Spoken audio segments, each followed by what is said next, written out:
победы, как он был от нас далек, как в костре потухшем таял уголек. Были версты, обгорелые в пыли, этот день мы приближали, как могли.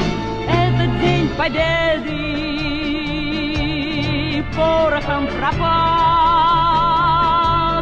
Это праздник с сединою на висках. Это радость со слезами на глазах.